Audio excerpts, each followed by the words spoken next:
how to cure mental disturbance, how to deal with the whispers of Satan. Allah Almighty teaches in the Quran not only the cause but the cure, by pondering upon two verses in the Quran, the first of which is what you see on the screen. In verse 200 of chapter 7 of the Quran states, "And if an evil whisper comes to you from Satan, then seek refuge with Allah, God. Verily, He is all-hearer, all-knower."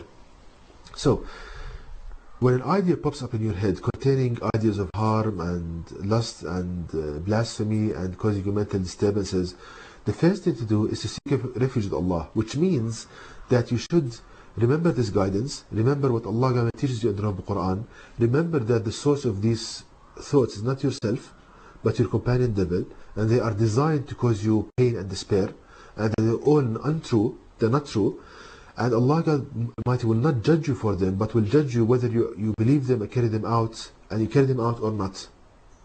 The second thing to do, as stated in verse 168 of chapter 2 of the Quran, "O mankind, eat of that which is lawful and good on the earth, and follow not the footsteps of Satan. Verily, he is to you an open enemy." So, the second thing to do, after seeking refuge of Allah, not to follow the footsteps of Satan, which means do not carry out the thoughts that came into your mind from Satan. For example, if he tells you to go and repeat an action, don't repeat it. So by doing this, he gives up on you eventually, that he no longer affects your sayings or doings. Now, coming to the last part of this episode,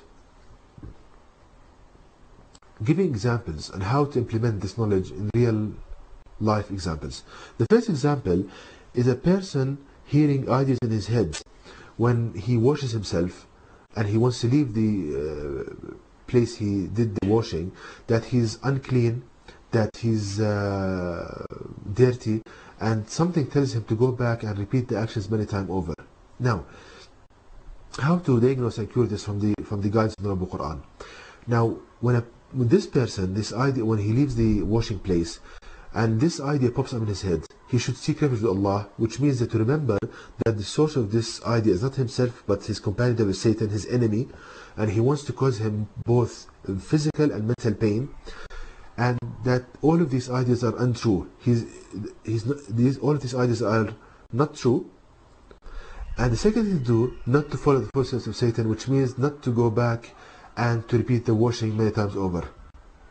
So this is the cure for this, and to go to his work, to continue with his life, and not to repeat this action many times over. After a while, Satan gives up on him.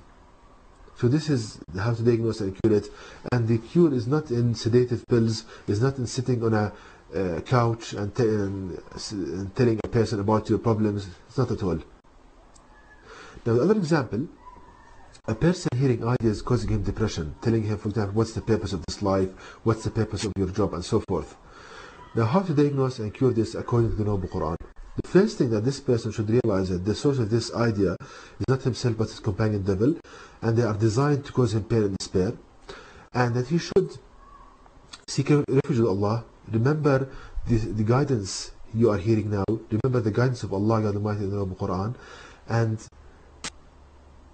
the second thing to do, not to believe them, not to believe that there is no purpose in his life, not to believe these ideas, and he will be cured from this. The third example, Allah God willing, the third example, on a person hearing ideas in his head containing blasphemy, saying about Allah that he has a son, that he has partners, all of these are blasphemous kind of sayings. To realize when he is hearing these ideas, what happens to a person that when he hears this kind of blasphemy, he goes in mental pain, saying how Allah God will forgive him, and all of his life he will be preoccupied with these ideas. Now, the first thing to realize that the source of these ideas is not himself but his companion devil, that they're all untrue, they're not true, and they are designed to cause him pain and despair. And the second thing to do, not to believe them nor carry them out, and just to ignore them and to continue with his life. And that's the way to cure this. So we see, brothers and sisters, how Allah God Almighty, out of mercy, He gives us the Noble Quran, which contains so much blessing, so much mercy, so much knowledge, the knowledge in all the branches of knowledge, and it's easy to be understood and implemented in life.